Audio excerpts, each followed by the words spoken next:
This is Pheasant Point. It was always my late husband's vision to be able to preserve and give back. Dale always loved upland bird hunting. He wanted to create the habitat for pheasants. NRCS, they knew what habitat the pheasants wanted. They brought in a team of people that established a management program. Pheasants need a good place to nest, a good place to raise their young, and what we call brood rearing habitat. And then they need some place that can provide good cover during the winter time. That's where Pheasants Forever and Natural Resources Conservation Service comes in, providing the habitat expertise that is needed to make sure whatever management tools are being done, if it's prescribed fire or otherwise, are being done properly to have the desired outcome. We encourage landowners to work with someone that's a certified burn boss or burn manager to apply for the permits that are required through the Ohio Department of Natural Resources and the Ohio EPA. You want to check with your county as well to make sure you're following all of the local laws. The day of the burn, you're looking at things like relative humidity, wind speed, and air temperature to see that it's the right time to burn. On the field behind us, we're going to start on the downwind side, kind of get a backing fire, and then we'll bring up some flanking fires. As that fuel starts to burn up, we'll be able to allow that to back away from the edges and get a good, nice, clean burn.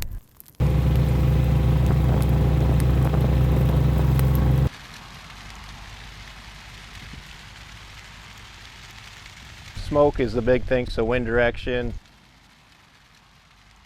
Fire breaks obviously are important, so we can control where that fire is going to want to walk and move to. And then having the right equipment, so water on hand, buggies to move around the field in a quick way, and just kind of work all those things together to make a good burn come together.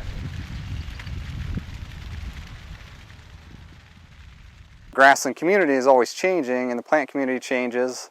Prescribed fire fits in really well as a good tool to reset what we call the successional process, and it keeps grasslands in different stages of growth, providing the different habitat needs for pheasants and, again, many other species that depend on it too.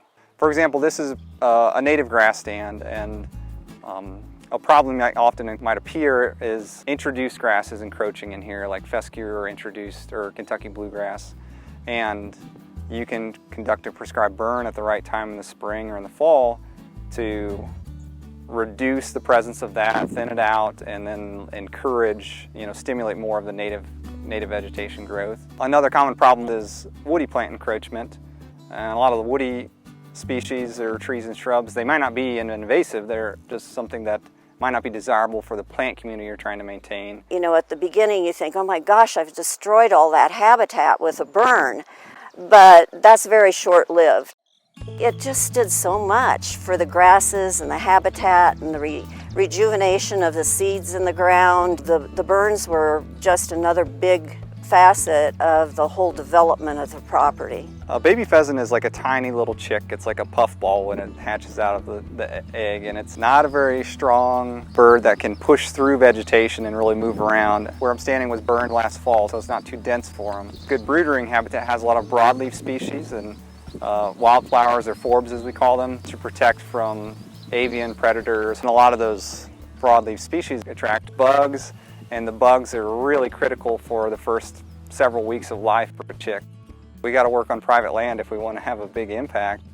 Probably not coincidentally, the strongest pheasant populations are in counties with really high enrollment rates of programs. With somebody enrolling in a program, they're going to get technical expertise, some wildlife expertise, and some help with management. We tried to develop an environment that would attract, and it seems to have worked. We always have a pretty good population of pheasant. I feel like Dale was very proud, and so am I.